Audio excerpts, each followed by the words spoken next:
Welcome, everyone. It's your boy MagMongoSlade. We're here to talk about Tony Khan. He was asked about sexual harassment, and the answers were not substantial, let's say. Now, he was asked this thing 3 times. He gave essentially the same answer twice. And so we're going to go through it. We're going to play some of the audio so that we can hear his answer. But I want to take a second to pause because the man looks ridiculous. He looks like one of those Soviet generals. He's wearing like a fur hat and like big sunglasses. He looks like Humpty Hump. What is going on here? Why is this man at this scrum? Why does this guy keep playing dress up? This is the thing that's killing me. He's always wearing a scarf. He's wearing crazy hats. Like what is this? I understand that he's trying to have fun and make this a fun thing, and he's not taking it as seriously as people on the internet are, and that's not his fault. He had to know these questions were coming, I can say that much, but it's not up to him to be as somber about this whole thing as people on the internet. He has understandably probably more information. He probably has other things he has to concern himself with rather than people talking online. But you don't have to look like a goddamn idiot. He looks like a moron sitting here wearing this hat and these glasses, answering this question. And again, if you're his dad, what are you thinking? You see your son sitting here answering questions about sexual harassment in essentially a goddamn clown suit. Boy, the boy ain't right.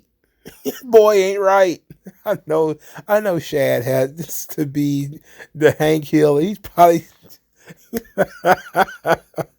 all right, okay, enough about how Tony looks, because it is what it is. Let's get into the question and answer. Let's go through this. Of safety and harassment, specifically involving women wrestlers. Without getting too much into the details, or some people may not want their names mentioned, but there have been a lot of conversations, and there's real concern from wrestlers, from fans, from media alike, about the safety of wrestlers behind the scenes. So, what has been done specifically to prevent issues like sexual harassment in the AEW locker room, both, in the past and going forward, because this is something that should always be looked at. I think it's very important. All right. So a solid question is not direct. It's not confrontational, but it does get to the heart of the issue. And the heart of the issue is it's a process question. What's the process for the wrestlers, safety in terms of sexual harassment or whatever? It's a good, solid question. It's not, direct again, but it speaks to the overall, the general idea of how AEW handles sexual harassment, or you could even say, because usually sexual harassment is no different from any other kind of conflict that people would have. I know they have a special tone and tenor to sexual harassment cases, but typically they're not that different from regular arguments or regular other issues. Now, some companies are very different in how they choose to do this, but some companies have a human resources department, which I know a lot of AEW fans think that they should have a human resources department. Others may have rights officers, but basically all they do is they get complaints and then they look at whether the complaint is substantial or not. And then they look to see what happened. They investigate. They ask questions or whatever. Now, sometimes these questions must be submitted in writing. I worked in a couple of places that only takes any kind of complaint against staff in writing. You can't walk up to them and say, Joe stole my cupcakes out of the freezer. You have to be able to write down Joe blank, maybe you don't know his last name or whatever. You just say, Joe stole my cupcakes out of the freezer. Then you sign your name. And then they'll look into it. Maybe they'll have to go through the video or whatever, and then they'll come up with it. But this is not the long and the short of it is everybody does this kind of stuff differently. This is a process question. This is something that you can't answer because it's not giving away any type of secret information that is important to the running of the company. It's a process question. Basically, they want to know what the process is for filing, sexual harassment or any other kind of grievance against other performers or against the company in some ways. So let's see if Tony Khan answers this question directly. And let's see if he answered the question directly, how he answered the question. Question, Kevin, and I think it applies to everybody in the company, women and men, and it's something we're very serious about, and we've had a policy in place, and certainly I think any time there's anything like that, we would make sure we do everything we can to prevent it. AEW has the best safety record, I believe, of any pro wrestling company in the world. I believe we have the most safe environment. I believe we have the best safety record of any pro wrestling company, and I would hold the record of AEW on safety against any wrestling company in the world. And I think AEW is the safest place for pro wrestling. And if any of our wrestlers ever have a concern, they always have an open line to talk to me. And I believe anybody would sit here and tell you they always can talk to me anytime they are concerned about anything. Okay. Not quite the answer. He whiffed that one. This one was a very simple policy question. They want to know what your policy is. You're saying, okay, we have an open door. If there's something that goes wrong, you can talk to us. Yes, Tony, we understand that if Brenda sees you in the hallway and she tells you, yeah, Joe, pinched my ass, she can come tell you that. But who's to say you're going to forget 10 minutes from now? There has to be some kind of a process in place. Even if it's, just you have to send me an email or something, or call this hotline or something. It has to be something. You can't just say look at our safety record, because what does that mean? What does that mean? Look at our safety record. We don't know what your safety record is because we're just now looking into something from 5 years ago. We're just now looking into something from 5 years ago. So we don't know what else occurred on this roster. But okay, they're the safest, I guess. I don't know what that means. Let's put our safety record up against. We're better than other people. It's not an answer to the question. That's not an answer to a policy question of what's your policy. How do people get answers out of this thing? This guy he does not sound like somebody who is running a $1 billion company, according to Forbes. It just doesn't sound like it to me. He sounds like he's playing a game. Oh no, this guy's talking without a microphone. Well, certainly, if there was anything that came to light to me, I would take it to the disciplinary committee, and that's how we've been doing it. And I think our disciplinary committee has been doing a great job, and everybody knows they have an open line to me or anybody on that committee. Of safety wait a minute. Okay, so the disciplinary committee, that's a workable answer to that question, as we have a disciplinary committee. The problem with that is the disciplinary committee is fairly new. Now, this would have been a good time to say, look, we have an employee talent handbook or something like that, and that details how we handle these kinds of situations, and each one of our talents has this handbook, and they have contact information in there, they have process information in there, etc., etc. You're supposed to get a list of your rights. The company is going to infringe on some of them, They have to. But there are certain rights that you maintain as an employee or an independent contractor. To file a grievance is one of those rights that you maintain, regardless of what kind of contract you sign. And sexual harassment is a grievance.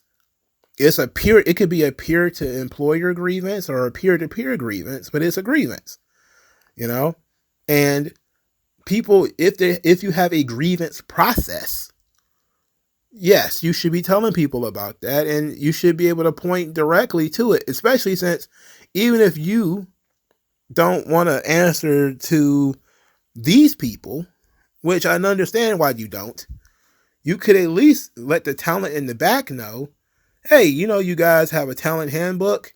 There is a way in there for you guys to file grievances. So if you ever feel like something's going wrong, file a grievance, and this is the process, But again, a policy question shouldn't be a violation of confidentiality, because it's not that big a deal. It's not a trade secret.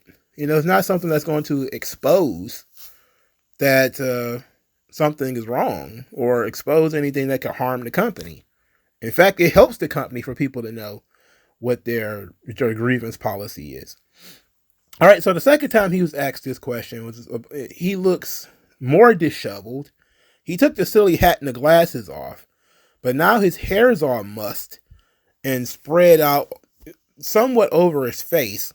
I have no earthly idea what's going on with Tony Khan. This wrestling company. So we're back on this now, and I guess this one was about Chris Jericho directly. So let's see if we can fix it. Tenure in AEW.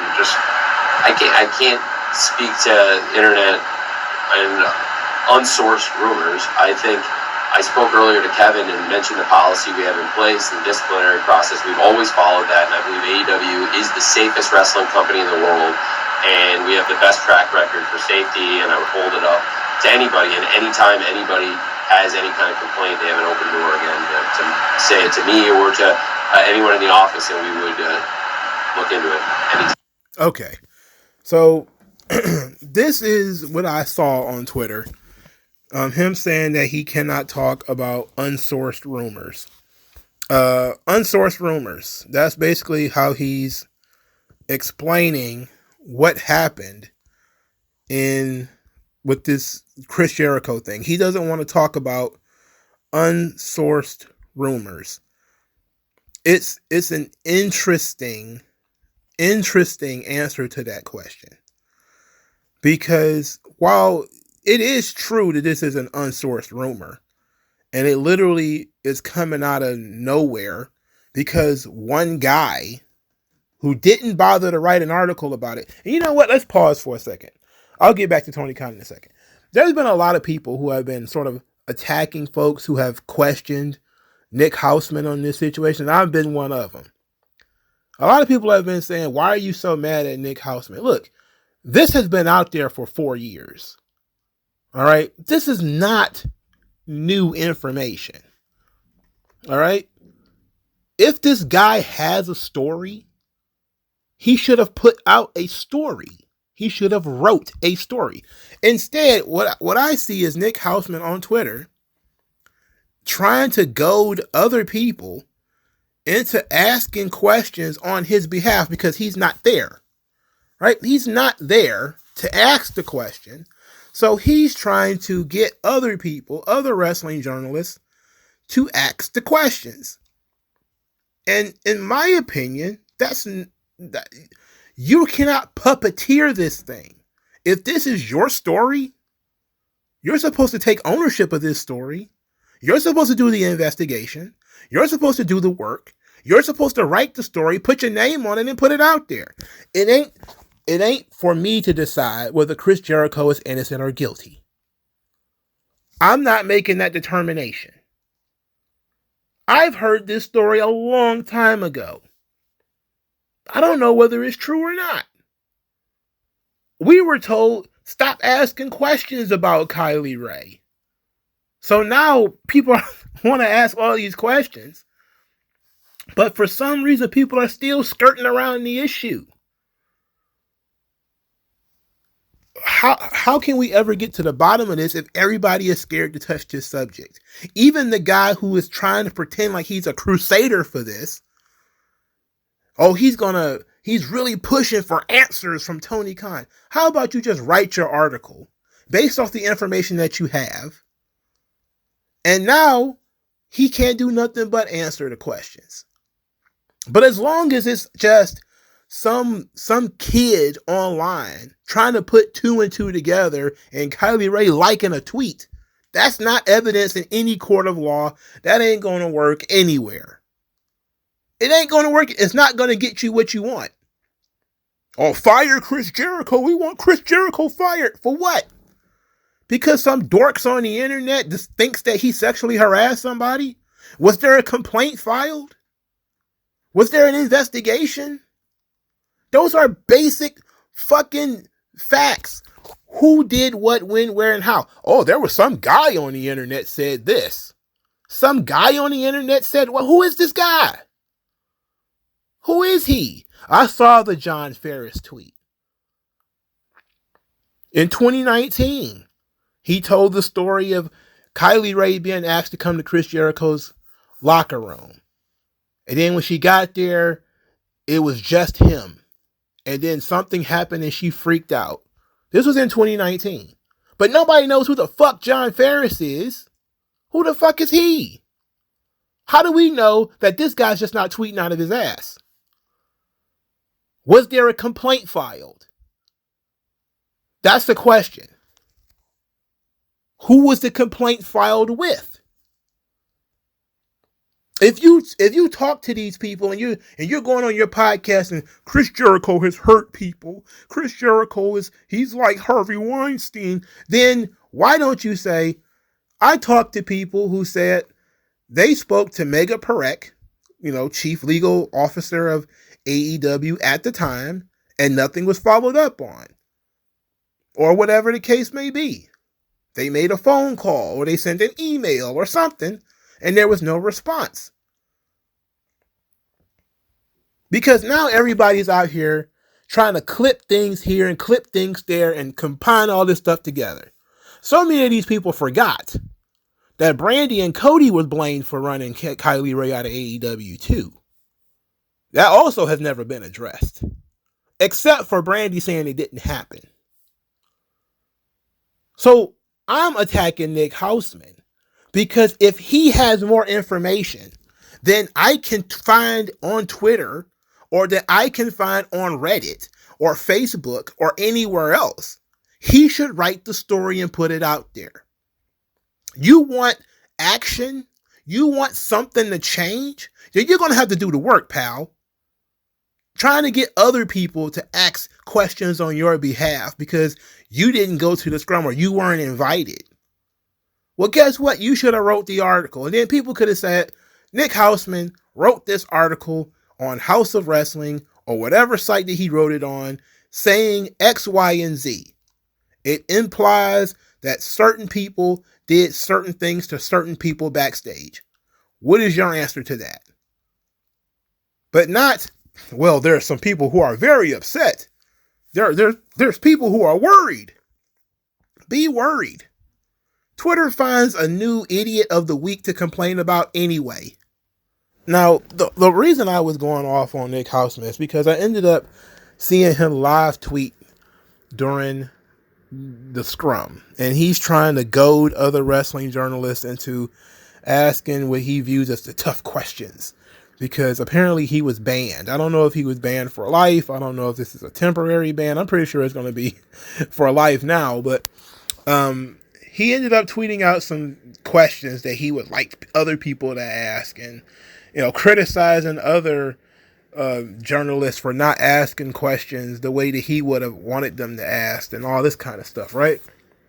So then he put out this question, I guess, because so many people are starting to question him, his motives, why he sat on this story for so long, why he hasn't fully reported on the story like a normal story that you would talk about. I mean, if you got all this information, why didn't you put anything out there? But he put this on Twitter. Hypothetically, If you had a problem at work with your boss's best friend, who was also your coworker, would you go to your boss to complain?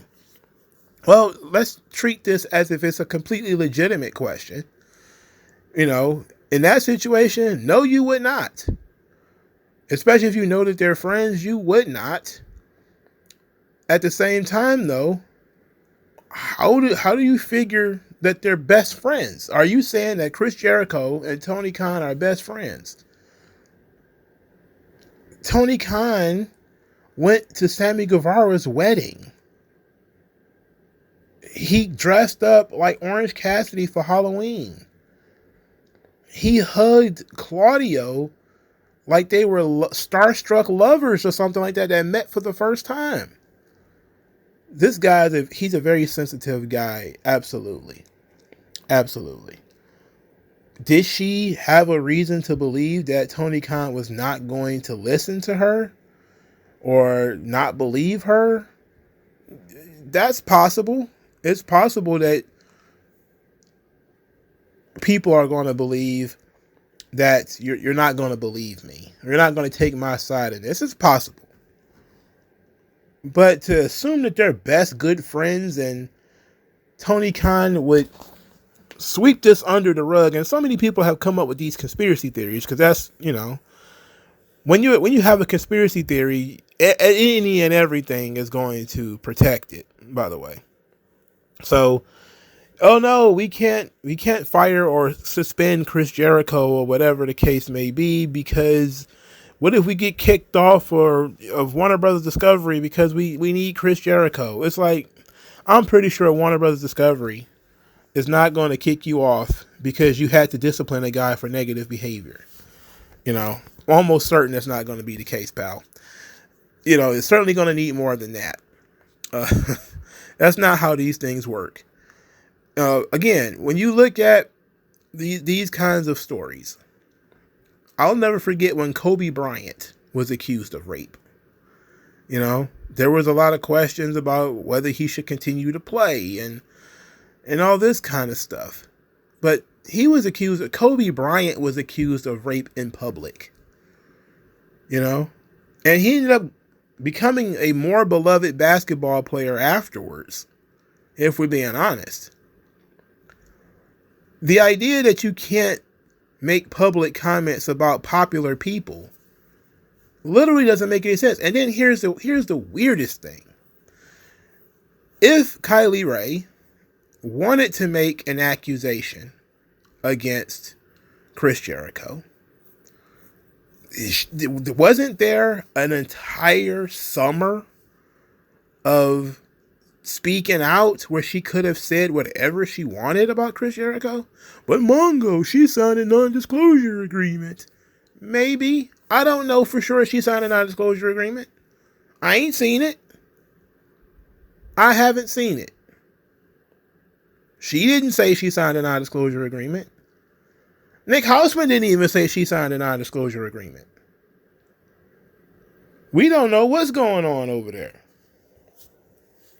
And we just using her name as a placeholder because we're not even sure that she is in this situation. It's unfair to her that her name is being thrown around on Twitter. But, people don't hear that part, though. They just think I'm protecting Chris Jericho. I haven't protected Chris Jericho at all. Again, I don't know. I wasn't there. But I always operate off the innocent until proven guilty standard. Until you show me enough evidence, or at least tell a story that's somewhat believable, I don't really buy into the whole sexual harassment, sexual assault story. Because people are vindictive. Especially on Twitter. They will use that stuff against you. And some people have even gone as far as to say that's why Nick Hausman is being so dogged on this whole issue, is because maybe he's being vindictive. Maybe he was banned from AEW press scrums for spreading rumors about AEW and Warner Brothers Discovery or whatever. I don't know. I don't know that he's banned from AEW press scrums. I would hope he's not, but if he is, tough shit. But if he's banned already, just write the article. I'm saying, and I've been saying, since 2019, it's been suspicious why Kylie Rae left AEW. Who has some information? This guy claims to have something. He's making all of these allegations. He's pushing this story. He won't write the article. He won't sit down and put pen to paper or type up what he knows. Everybody asking this question. Everybody's been worried about why she left. Yes, we know that she's got a bunch of other problems, and she had issues in Impact, and she had issues in NWA, and she had issues on the independents. This was 4 years ago. This was before she had issues in Impact and NWA. She was a different person then. And that doesn't preclude her from getting into it with somebody else. If she does have mental health struggles, that doesn't mean that she wasn't also sexually harassed. What we're trying to do here is get to the bottom of this thing. We can't get to the bottom of it, though, because nobody wants to be an adult. Everybody wants to play gotcha video games. Keep asking these tough questions. We're going to ask the tough questions. But Nick Hausman doesn't answer any questions. People have asked him how long he known about this. I bet you the answer is at least good 3 to 4 years. Again, there was tweets out there from 2019. There was audio from Brian Alvarez being asked if something strange was going on in AEW. Why did she just up and leave out of nowhere? People have been asking and wondering about this the entire time. This ain't new. The only thing about it now, people hate Chris Jericho. That's what's different. Nobody hated Jericho in 2019. They hate Chris Jericho now, though. They hate him now. So it's just a fact that if you are disliked for whatever reason, it makes it easier to believe things about you that may or may not be true. And that's the situation that we're living in here. To put a fine point on this thing, if Kylie Rae was sexually assaulted by Chris Jericho or sexually harassed or whatever the case may be, then I wish she would have told somebody who has more scruples than Nick Hausman, somebody who has more balls than Nick Hausman, because she's not going to get any answers because this guy refuses to actually do the work. The silence of Dave Meltzer and Sean Ross Sapp and all those guys on this issue, how Fightful and the Observer have handled this, and they're not blameless in this situation, has been very interesting. Their silence has been very, very interesting. They're not jumping all over this. At the scrum, both Fightful was there and the Observer was there. None of them asked any questions about it, as far as I know. The guys who asked the questions were the guy from PW Insider or PW Illustrated, the kayfabe magazine, and a guy from, I think it was it the USA Today or something like that, which is like a quote unquote legitimate news source. And I think maybe it was a third person, but I don't remember what organization that person was in concert with. So wrestling media had the situation sitting right in front of them, and they whiffed it. So poor Kylie Rae, if she did go through this situation, the wrestling media is not going to be able to help. Nick Hausman has either been banned from these events or probably will be. Nobody trusts him. The AEW fans are trying to protect AEW. Some Chris Jericho fans are trying to protect Chris Jericho. Everybody else is looking for information, and outside of errant tweets from, no-named accounts where we don't know where this stuff came from, we don't have any information. For 4 years, people have been asking what's going on with Kylie Ray. Nothing. Now someone gives somewhat of an answer, or they resurface the allegations. It's not even that the allegations are brought, it's that they're being resurfaced. But we don't know if Kylie Ray filed any complaints. We don't know if there was no answer to the question of whether it was an investigation or not. And then when it comes to the policy, Tony Khan couldn't even answer that question directly. So all the wrestling media in this are clowns and buffoons. And speaking of clowns and buffoons, Tony Khan does not look like a person that is fit to run a multi-million-dollar wrestling promotion. He still looks like a guy who's out there trying to be friends with everybody. He's trying to be nice. He cannot have had any media training whatsoever. Now, many people say he should have just canceled the scrum in the first place and not talked about it. They took off the comments. They took off the chat box that was removed.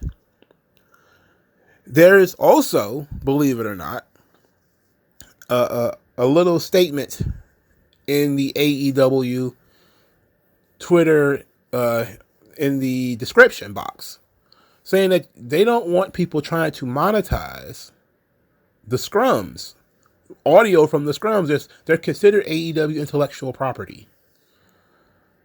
So that's how they're going to try to use. They're going to try to use these things to attack accounts.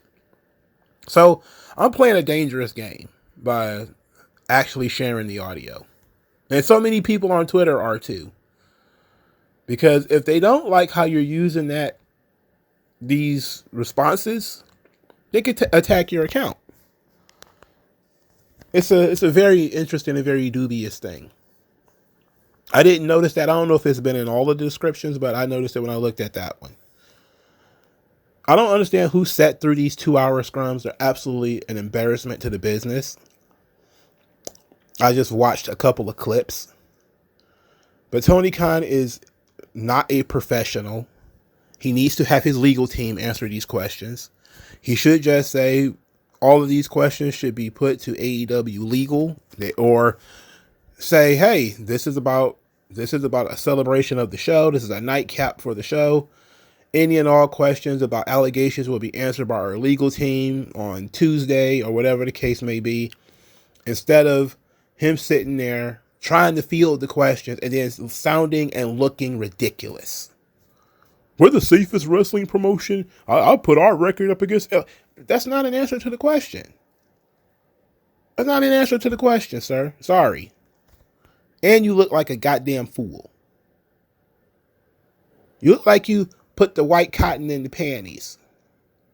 It's the satin. It was the satin in the panties. Ryan Satin. It's Chuck G, the one who put the satin in your panties. It's like, what the... I mean, this is ridiculous. I'm embarrassed, man. And there's a lot of fans out there that are similar to me that are saying that the wrestling media is an absolute joke. I came to that conclusion a long time ago. I came to that conclusion a long time ago. But they never cease to disappoint me. I knew they cannot handle serious stories. They cannot handle serious situations. If Nick Hausman had any balls, what he would at least do is kick this story over to somebody else who can handle it. Because clearly he can't. Clearly he can't. And here's the thing. Here's the thing. I'm going to end on this. Kylie Ray is the one person everybody thinks is the issue here, right? Nick Hausman made it seem like there's more than one person. You can write a story if there are multiple different stories and leave out that the person left the company or whatever the case may be, or maybe there's multiple people who left the company. If you have multiple stories, you could write those stories. I mean, again, all you have to do is model. It's called benchmarking. Look at how other people did it and then do it similar to what they did. That's all you got to do. Look at how they handled the Vince McMahon thing. Sources familiar with the matter said this.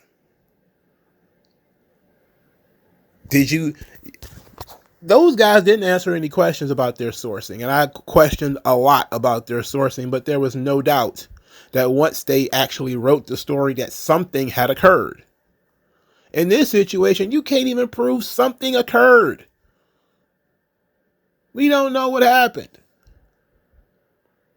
So Nick Hausman needs to just give up this story, give it to somebody else who's going to actually act on it. Tony Khan needs to be replaced. He needs to not step down from AEW, but he needs to not get involved in this any longer. From now on, whenever there's going to be a legal question, he needs to pass that on over to his legal team. Questions about policy, questions about wrestlers being accused of things, all that needs to be passed on to his legal team so that they can draft a letter and put it out. Similar to what WWE does. You know? And that's it. Jericho needs to do the same thing. He needs to have a legal team to put out a statement and not really address this thing on his own. Should Jericho lay low for a while? Probably. I think what we saw at the World's End pay-per-view is that there's a larger section of AEW fans, because a larger section of AEW fans are online, that are aggravated and activated. But Tony Khan cannot handle this. Nick Hausman cannot handle this. None of these people are professionals. Most of them are marks, including Nick Hausman. You're never going to get an answer to this question, because either people don't know how to ask the question, and Tony Khan doesn't know how to answer it. So what did we learn? What did we learn from this entire scrum? We went through all of this shit. What did we learn from it, really? There's an open door policy that if you have a complaint, you can come talk to us. Well, that's fucking obvious. That was obvious. And they're not going to talk about unsourced rumors. Oh, well, thanks. But we learned a lot about the wrestling media and how soft-hearted they are. There was some jackass. I believe it was a guy from The Observer said, what does 14-year-old Tony Khan think of what's going on now? I'm like, oh my goodness, what the hell are you talking about? That's when I was like, ugh. You ask that kind of question in an intimate setting where you know him as a friend or something like that. This is not the stage or the time for him to be asking him questions like that. Read the fucking room, you dork. I don't even know where that dork is from. But the wrestling media continues to embarrass itself. Wrestling management continues to embarrass itself. He needs training. He needs somebody to take over. These scrums are supposed to be fun. That's what he wants them to be. That's why he comes out dressed up wearing the Inoki sash. That's why he's wearing the hat with the glasses. He wants these things to be fun. He wants to talk about how great AEW is. He wants to talk about how great the show is, how great the ratings are, yada, yada, yada. He wants to trumpet the positives. He wants to be optimistic and positive. And there's nothing wrong with that, but by God, when it's a serious issue, let's talk to serious fucking people. Because Tony Khan is not it. He's not serious enough. He's not mature enough to handle this. And neither is the wrestling media. Old non-aggression. Once that lesson sets in, you'll see a session. But you got an affection for no progression, regression. The best don't